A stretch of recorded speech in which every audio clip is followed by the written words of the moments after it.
Hi, I'm Hannah and I have the privilege of taking you on a tour of the Arcona yard. Come on! I'm Gustav, I'm the product manager of Arcona Yachts. And this is where the magic happens. Wow! Should I do this? Yeah. Yeah. Welcome here to our yard in Uddevalla, where we do the two larger models of Arcona, the Arcona 435 and the Arcona 465. We have some boats here in the yard that is in different stages of production. Here we have the large 465 with the big T keel, and then the slightly smaller L keels of the 435s that we have over here. And today we actually have we just received the new on this one. This is an all carbon 435.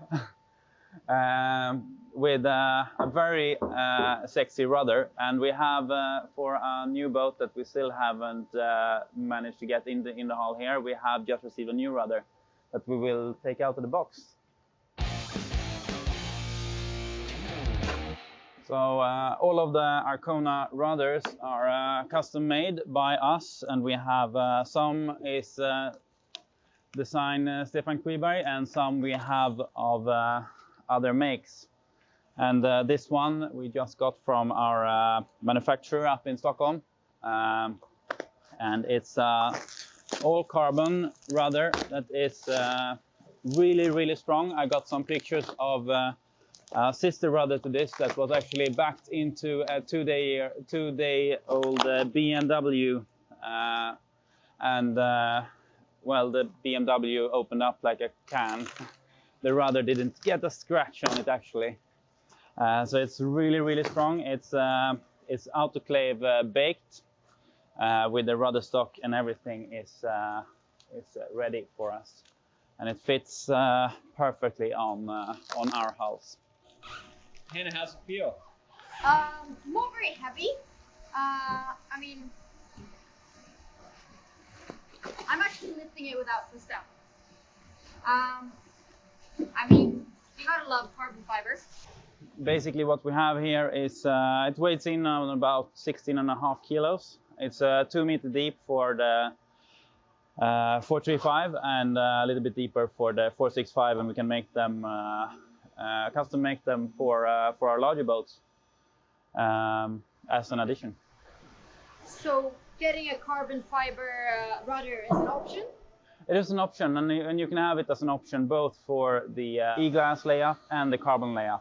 And this is actually a very good way to tweak your boat and make it just go just this little bit faster around the cans, or around the island of Gotland if you are into that sort of sailing. So we can continue. We will go through the process of woodworking over here. Just put this back. So we're walking now in here. We have all of the parts for the boats in production and the coming production. We collect all of the parts, we put them in trolleys, and then when the hull is rolled in through these doors from the lamination, they get backed in here, and we put them on the deck. We put the keel on them just when they arrive, and then they fit just up here. We then have all of the trolleys is already pre-packed with all of the equipment we need to finalize and build a boat.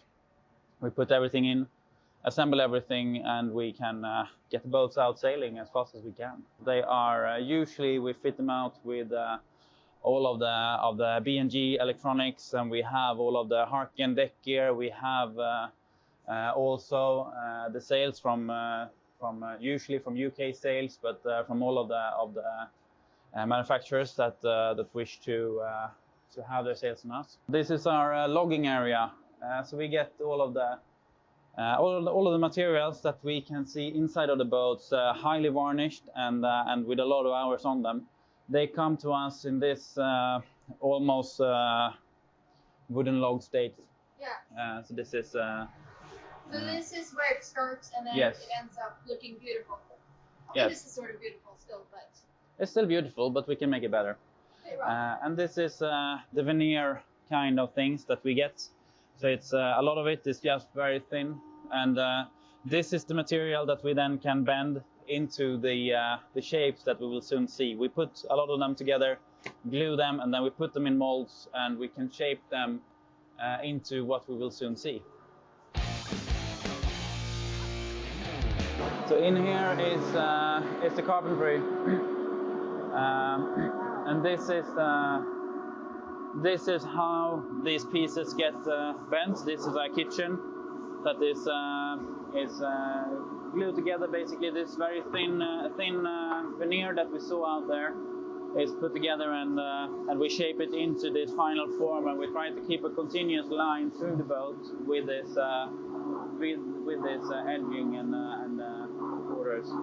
So some part of this will be full solid and some part will be veneer. Here we see the finalization of the door frames going into, I think this will be boat number 22, 21, not sure, because he do a lot of doors, and we try to make bulk of as many doors as we foresee we need, and then he have a full week of job to just finalize, and then we can put the door and the parts in and assemble them at a later stage.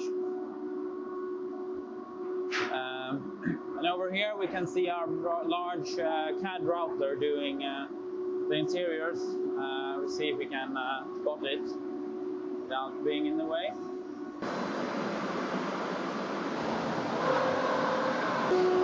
So over here we can see the large CAD router at work, cutting shapes for interior. And over here we have final assembly of parts. We cut it, over here, and we mill it, and then over here we do the assembly of all of these small parts that we can see in this box, for instance. They will then come into cabinets, so this is the cabinet makers at work over here.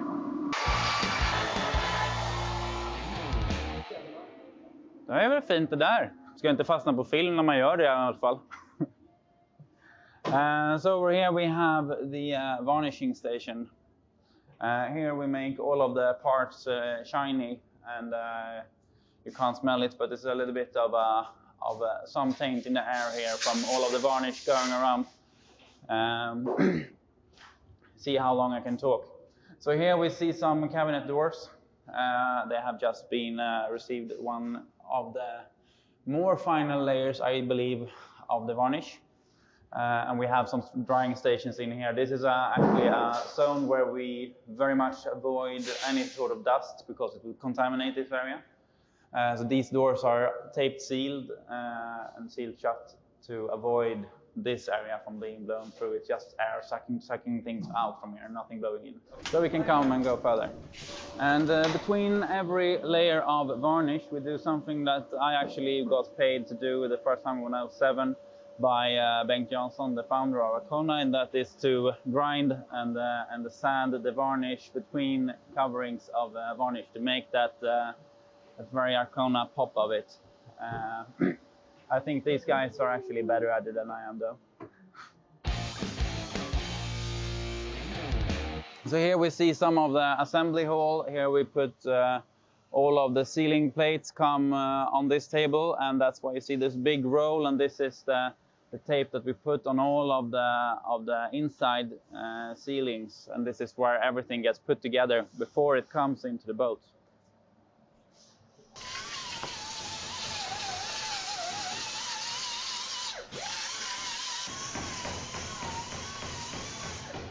So here we see Arcona hull, Arcona 435 number 18 in assembly.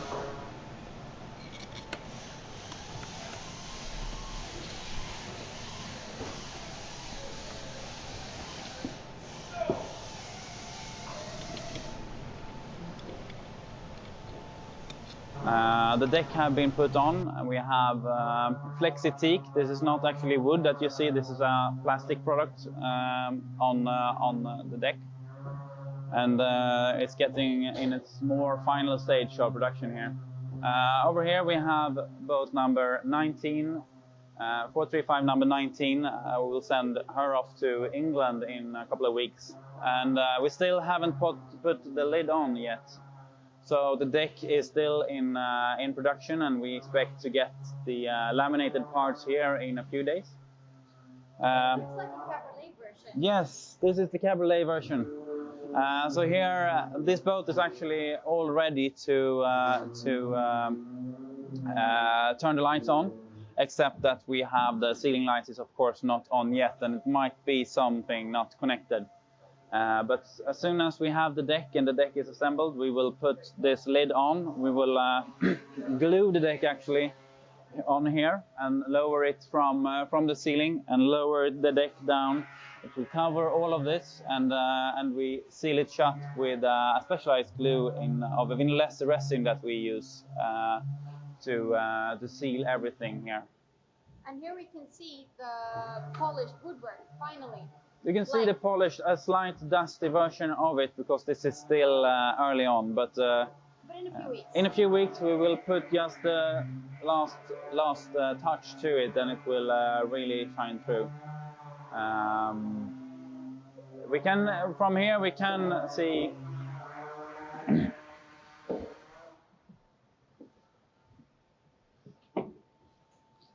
And for those of you with a special interest in how we do the constructions and how all of the loads of a large sailing yacht like this is distributed into the hull, we have in here, you can see on the other side also, we have this large knees, we call them, that connects into the connection of the shrouds up here. So this is basically the large reinforcement of the chain plate, and in here you have a large reinforcement of the hull, taking up all of the loads from the large rig that we will put on this boat and all of her sisters. In here, down below, you can see the top end of the large steel beam with the arms going out to the sides. We have large reinforcements going along the entire length of the hull, and then we have reinforcement of the deck of the hull going along. You can see in the bow here all of them. We call them, these profiles you can see here, we call them hat profiles. They're a little bit like the hat of older gentlemen's, and this creates one of the more strong features that we have actually in how to make the boats as strong as they are. This boat has a 3-cabin layout. This is a 3-cabin layout, yes. Can you get it with any other layout options? Yes, you can. You can have these boats also with a 2-cabin layout. Then we will make a larger toilet in the aft. We have one is ordered from also from UK. So we'll make this toilet will go much further aft, and we'll have a large shower. And then all of the cabin that we have on the starboard side here. So it will be like a very large 345. So all of this side will be basically a large storage area. And then will this aft cabin be bigger? Will it? No, not necessarily, because of the large table that we put in on the both the larger line we have the 435 and the 465, so many numbers. We have a table, the cockpit table that we have on hydraulics coming down, so we can push up a table here, and that table resides in the middle between the aft cockpits. So we can't change the distribution there, because then the table will be in the way. But they are quite large anyway. Can we look at that table? We can look at it, of course. So here we have number 17 that was finalized in the winter. We are not allowed to have shoes on, even though we are in the yard. This is a finalized boat, and in here we have a table.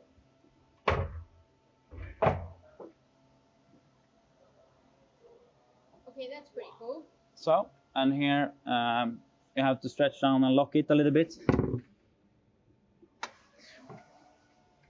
Still not for the final production. It will be possible to lock it also. Now the locking screw is needing some tuning. And this will be a very nice cockpit table. perfect for fika or lunch or dinner or Yeah. drinks. Call it dinner with a view. Dinner with a view. Perfect.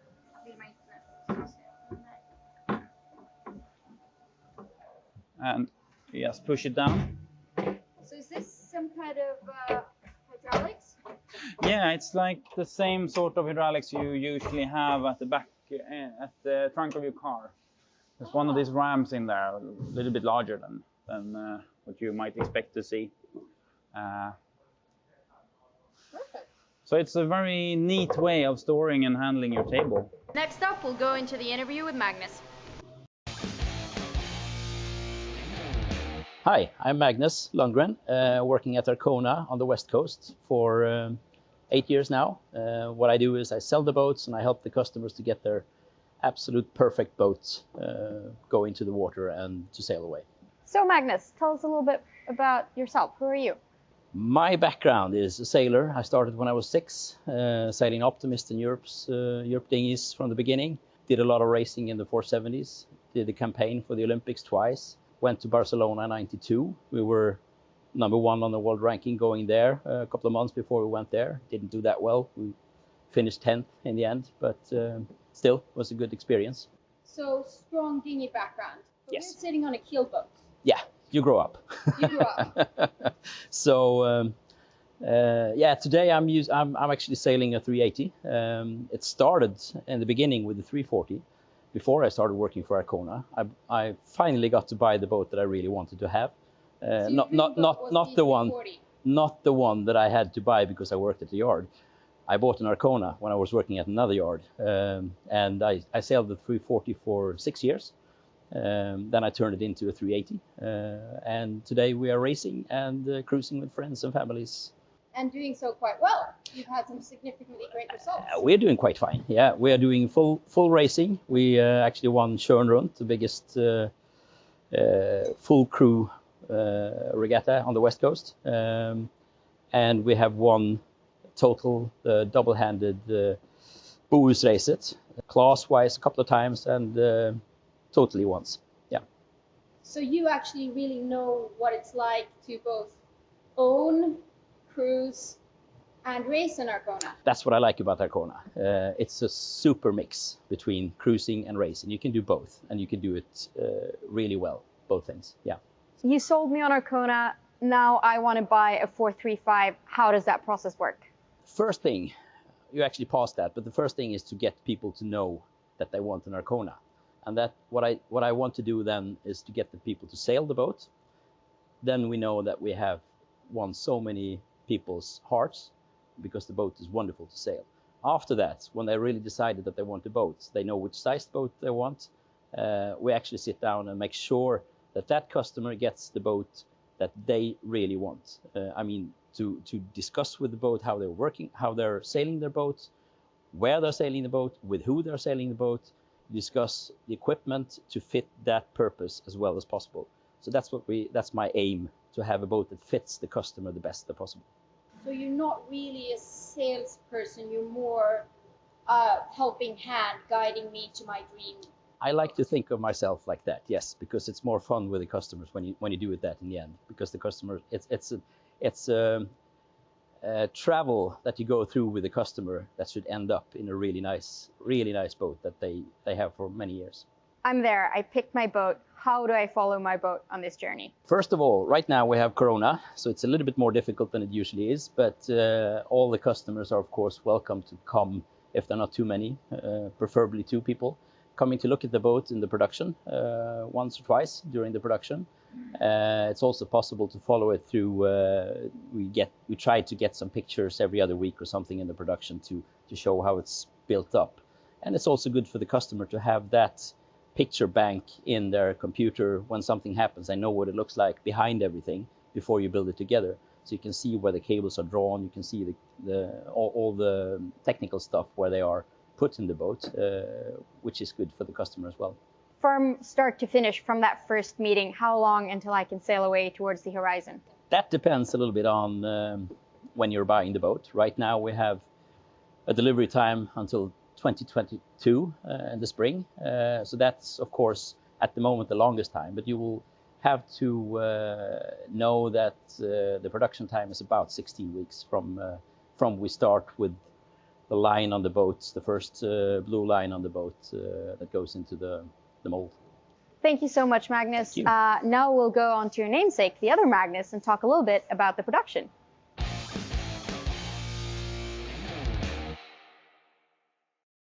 Hej, jag heter Magnus Larsson. Är från Fiskebergskil från början. Har jobbat med båtar hela livet. Jag gick en båtbyggarskola. Därefter fick jag jobb på ett Nordväst motorbåtar som var i 16 år. Där jag var inredningssnickare. Gick över till och blev maskinchefshanterare av maskinverkstaden hos Nordväst motorbåtar. Och då startade jag upp ett eget företag som heter och då kontaktade Magnus Lundgren mig och hörde om vi kunde hjälpa dem att bygga båtar uppe i Kungshamn. Och här sitter vi nu. Ja, efter många år sitter vi här nu. Och då såg vi att det var svårt att kunna få personal upp till Kungshamn. Så vi flyttade ner verksamheten hit till Uddevalla för Benners lokalen. Och på den vägen är det, och där har Arcona tagit sina steg och utvecklat och sålt väldigt bra. Och då har vi kunnat följa med den utvecklingen. Så du och de som jobbar med det är en leverantör till Arcona då? Vi är en underleverantör till Arcona, kan man säga. Och det är ni som har gjort allt det här fina? Jajamän, så just nu i dagens läge så hade vi först inredet. Vi byggde båtarna bara med de här gubbarna vi hade. Sen utvecklades och startade vi ett maskinverkstad för 1,5 år sedan. Och nu har vi startat upp plastverksamheten, så nu har vi hela linan själva. Och du är inte ensam i det här, det hör man ju. Självklart, jag har aldrig gått utan med de gubbarna som var med oss på det här tåget. Så att alla som från början varit med är fortfarande med, och vi utvecklar hela tiden, och det är helt underbara människor. Och de bygger ju faktiskt väldigt, väldigt vackra båtar. Det är ju världens bästa båtar. Såklart det. Ja. Magnus, tack för att vi fick prata med dig. Tack för det. You nailed it. Yeah. I hate to talk about myself. We was this year we win the award in Uddevalla, best company in this year in Uddevalla. And reporter called me. Talk about yourself in 10 minutes. Why you are good. But I mean, Congratulations. That's really cool. Yeah, this is awesome.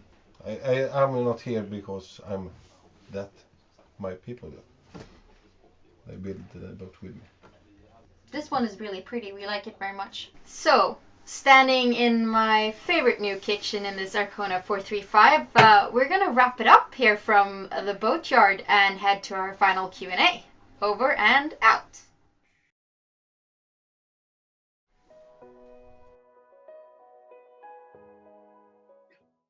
And we are back in the boatyard. I haven't moved very far, but I'm joined by Nico and Magnus for our final Q&A. So we just saw that amazing boatyard tour, Nico. I mean, how proud are you of this shipyard? Well, this is fantastic. I mean, they're doing a fantastic job here. The boats are coming out in such good conditions, and they have a really, really unique workflow here. And just a reminder for any of you who actually might have been interested in getting an Arcona after seeing all of this, either you email info@arconayachts.se or you go to the website, because you have an international network of dealers, so you can get local support in your area as well. So head to the website to check that out. Absolutely. But with that said, we're going to kick off the Q&A because we got a lot of questions for you guys. So Magnus, Nicholas Dobbs asked, I've been told that the windlass on my Arcona 410 should not be under continuous tension from the anchor and should have a pin so as to take the tension of the windlass. Is this correct? I think it should actually be presented to the producer of the windlass perhaps, but it's always good to unload the pressure of the chain. Yes, and you can do that quite easily by having a hook in the chain and with a line to one of the cleats in the front. That's an easy solution to do it. Okay. Also, what you gain from that is you get the tension on the line instead of the chain, and you get less noise on the chain in the boat when you're sleeping. Okay. So yes, this is correct advice. We sort of touched upon this in our Q&A with Christian, but Nico, we're gonna answer this one more time. What Arcona model could you fit a twin Ocean Vault system in? Well, it's a matter of space, basically. On the 465, we have made it double installations of Ocean Vault twin engines. Also, the 435 is possible to make it a twin electric motor as well. The 410, we haven't done it. We have done only a single Ocean Vault propulsion on the 380 and the 410. So I would say the 410 is possible, 380 and 385 too small. There's a lack of space there. Okay, so 410 and up. And with that, we're just going to continue on to this next question because it's the same subject. Are there any yachts currently in production with Ocean Vault propulsion in? Well, actually, we just delivered one last autumn with the 465 with a twin installation, and we have now one 435 in order with another electric propulsion. That would be a single one. So that's for order at the moment. Also, we are working on 345 and also the 385 with the electric propulsion. Yes. Okay, Magnus, I have two questions for you. The first one. Can I come and visit the factory? We'd love to. When it's not Corona time, we can have as many people as we would like here. Now it's a little bit different. We shouldn't be too many here, but if we are noticed up front, we can absolutely show you around at the yard, and we'd love to. And we can book video meetings as well? That's definitely something we can do. We can always do that. Perfect. And then about the yard, because we're going to continue on the same topic here. Why do the Arcona yachts take so long to be built compared to other boats? Other boats. Well, we put hours into our boats, yes. And they also tend to be quite good boats in the end. And making good boats takes longer time. So yeah, they take longer time than other boats, yes. To fill other in boats, there. I guess you compare to production boats, we are semi-custom made boats, which is taking a little bit longer time, of course, yes. To fill in there in production, normally on the serial production yards, they make a lot of prefabricated modules. They lift in complete units into the boat, into the hull. That itself adds a lot of weight to the construction, and we are building everything on place in the hull rather than putting prefabricated modules in order to save weight and keep the construction light. I mean, you could see that in the tour. We see the various stages. It is being put into the boat by people. It's handcraft at its finest. But this actually comes with the building of the boat. So we're going to continue with you. Are you laminating with vinyl ester or epoxy for the hull? We are using a vinyl ester. It's a more safe method to use vinyl ester at the moment, since epoxy is it's quite the same characteristics of the resin of the epoxy and the vinyl ester. Only the vinyl ester is a more safe gluing to the material than epoxy is, because epoxy needs to be a little bit more controlled, and it's higher risks with epoxy at the moment. We can do, but we have chosen to go for vinyl ester. Okay. Speaking of more customizations, you said semi-custom. We have a potential customer asking, can I get a V-boom for 435? We have two outside, so yes. Quick, very, very easy. So Joris, he was with us during the Q&A with Christian as well. I believe it's the same Joris. He asks, can you share any insight on Arconas who have been part of the ARC or who have made it to further afield, for example, the Pacific? Arcona is clearly a great racer. Tell us about some customer builds that are more cruiser focused. I'm going to get this to you, like cruiser. You mean specific boats that are going around, or what is he asking for? Yeah, so I think the question is, Arconas are great racers, they perform great, but what if you want to go more blue water cruising? Okay, Have you got any good examples of that? Yes, we do, absolutely. We have one 430 that has been going around the world. I think it's on its second turn at the moment. Okay. We have, I don't know any 435s or 465s at the moment, but There are 2 465s.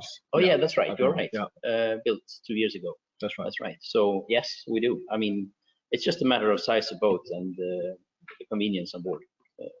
And I guess we talked a lot about this semi-custom. You would then choose potentially other sort of blue water cruising customizations. What would you pick? Well, the obvious choices would be like air conditioning, perhaps a genset is a good option for that.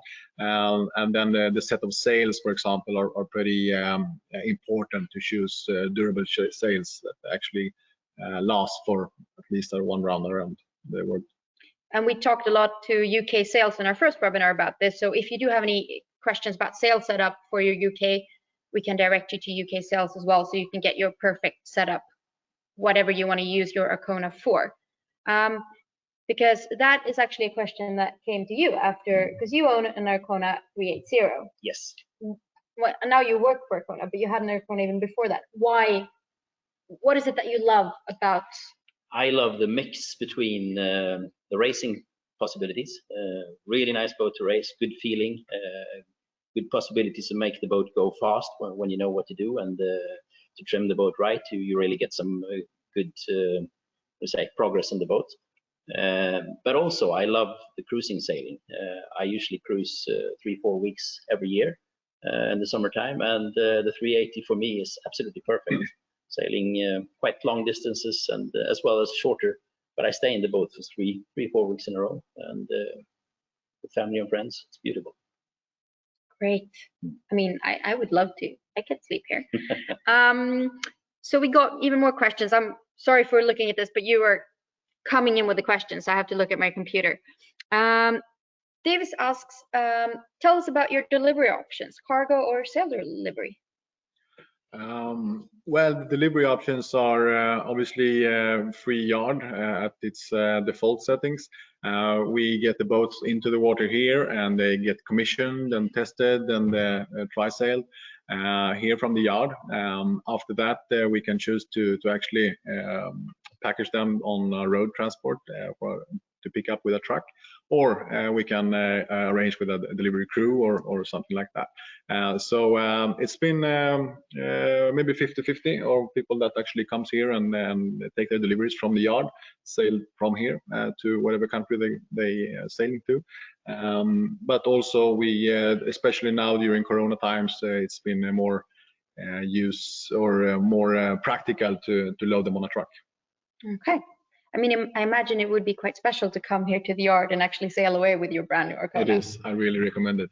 So we hope that COVID and vaccination is going well, so that we can provide this to everybody. We would actually recommend people to take a week or two when they pick up the boat and sail in this area. It's one of the most beautiful areas in the world to sail, really, if you have nice weather though. Bohuslän. Bohuslän, yes. So choose a summer pickup time.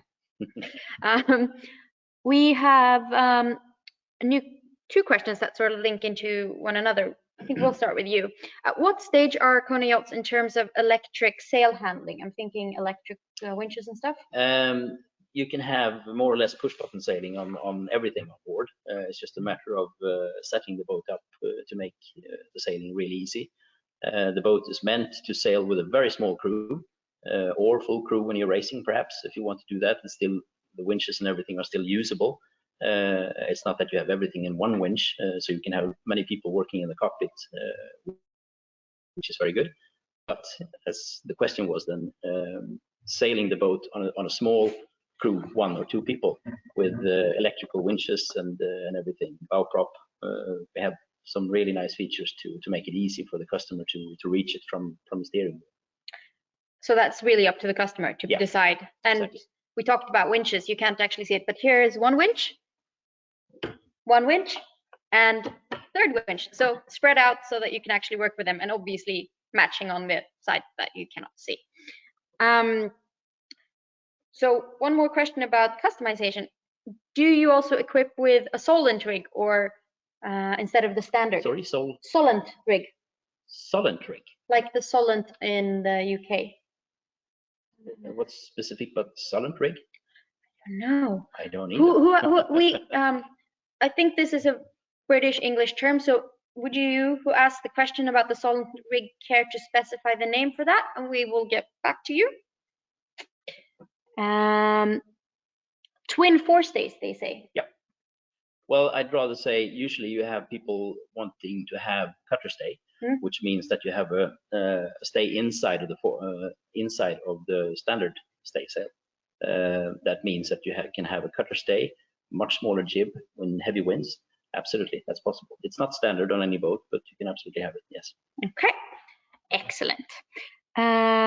So Valerie asks, what is the good size for a jib for the 435, 100 or 106%? Thanks. Great show, they're saying also. Very good, thank you. Well, the standard the sail plan is actually designed for 107% jib, so that's definitely the recommended size to go for. But I think the 100% is perhaps asking if the self-tacking jib could be, and it's a trade-off, of course. You lose performance, but you have a much easier boat to sail. That's what I would say in that case. So true. For single hand sailing, for example, definitely the self-tacker would do a really good job. But then that is when you decide to order your boat, then you have a meeting with perhaps you or for you, and then you talk this through and you make these options, so you can pick the boat that goes for you. Absolutely. Question: how many boats how have you managed to make your boats lighter for the same length compared to your main competitors? Okay, how come Arcona boats are lighter than other? Well, to start with, as I mentioned before, our construction doesn't bear a lot of prefabricated modules with big inliners that keep up the interior. So that makes the boat much lighter all from the start. Also, in all constructions and lamination process, it's optimized as much as just possible to get the strength where we need it at the first place. And all the bulkheads, for example, are hand laminated to the hull and deck, and which means it gives the stiffness. So every piece in the construction actually works together, rather than having the mindset of making it very, very fast to build. We make it handcrafted in the lightest way possible. Okay, so with that, we actually got a questions. We make the 465 and the 435 in this yard. So do you guys know how much do each of the models weigh? Oh, how much is it? It's 8,900 on the 435. Yeah. And it is 9,550, I believe, on the 465. Yeah, correct. And with linking to that, you could get a carbon fiber hull on the 435. How much weight do you save? You would save about 350 kilos, 300 to 350 kilos on the deck and the hull together. Okay. It's a full crew that you take off. Yeah. Which is good. Means the crew can eat. You can't move the crew around. That crew you can't move around. Just take it off. That's good. Yeah. And then people love carbon fiber, obviously. Can I get a carbon fiber rig, and who delivers the rigs to the Aeroconas? Well, we have been working with various suppliers on the carbon rigs. So at the moment, we are doing carbon rigs from Selden as well as from Axon.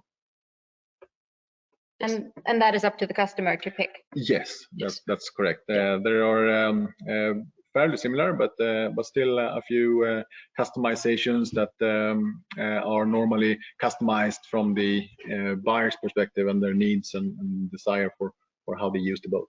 Okay.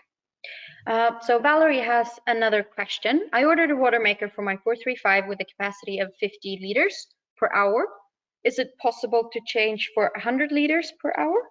So can you get a greater capacity water maker? Well, that would be a matter of space, basically.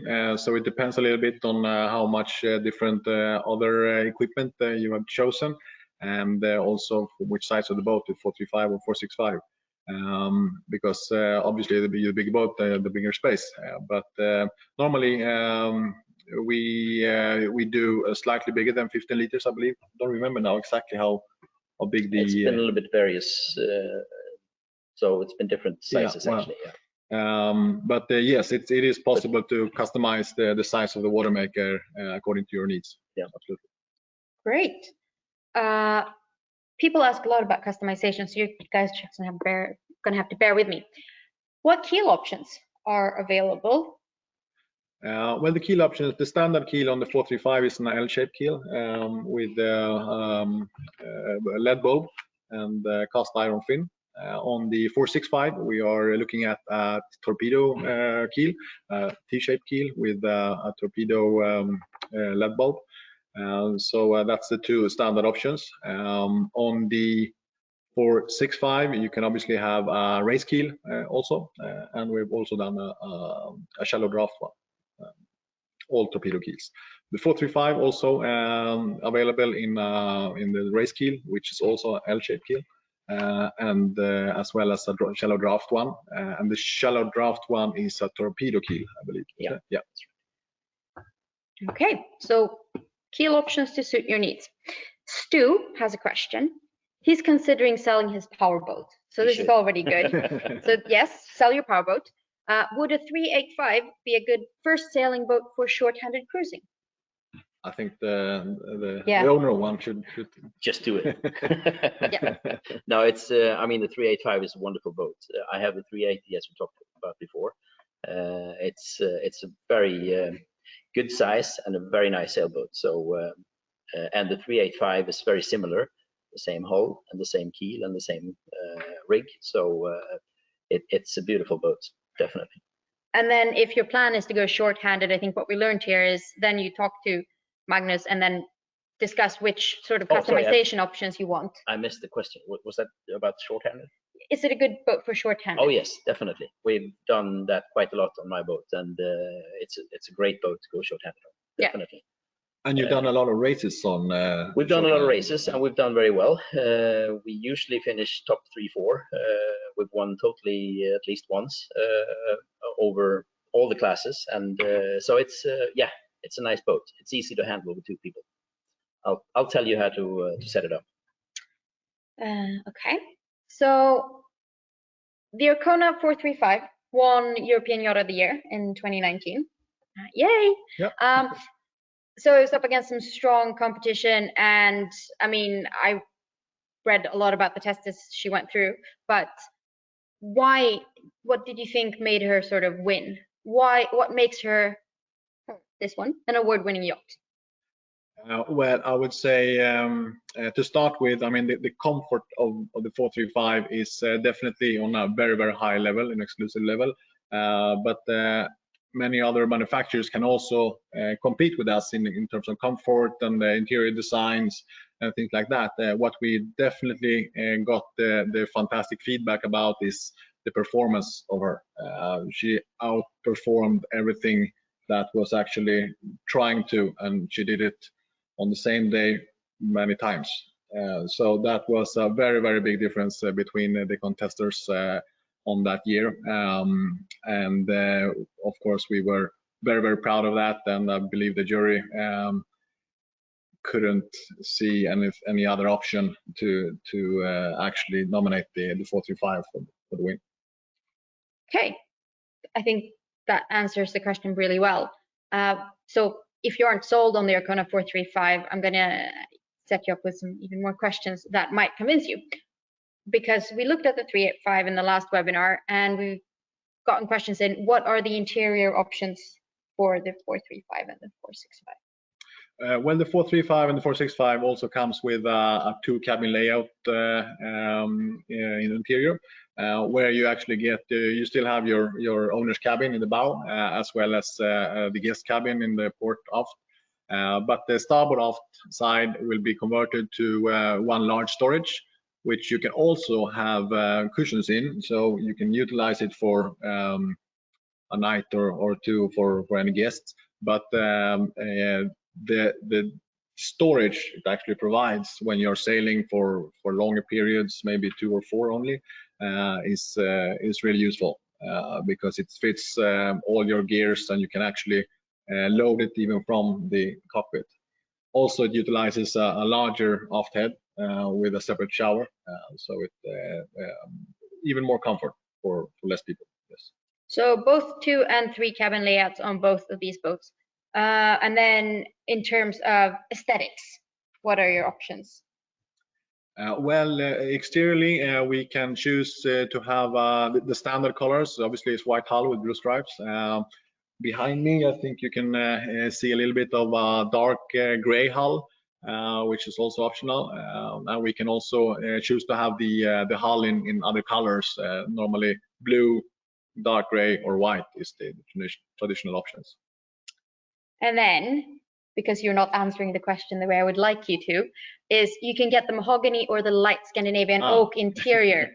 True. We do provide the Scandinavian light option, light oak option to the interior as well. The standard interior would be the traditional beautiful dark mahogany in the cabins. Yes. And can I fit my bikes in the storage? I mean, you can fit me and Nico in them, but Noel? Well, I would say for storage, a foldable bike, you can choose to actually fit in the aft lazarets, port or starboard, or maybe even better in the sail storage in the bow, which have pretty big hatches to accommodate large storage. Okay. Well, with that, I think we are about to round this up. If you guys have any further questions that we haven't answered here today, info@arconayachts.se or contact your local dealer. You can find them on the Arcona Yachts website. And I think we're going to close with a special hello from Anders, who says, I'm very much looking forward to sail away on Arilda, which is the boat we're sitting on. So yes, I am very jealous, Anders. Please take me with you. And thank you from the Uddevalla Yard here today. Thank you very much. It was nice to meet you here. Thank you.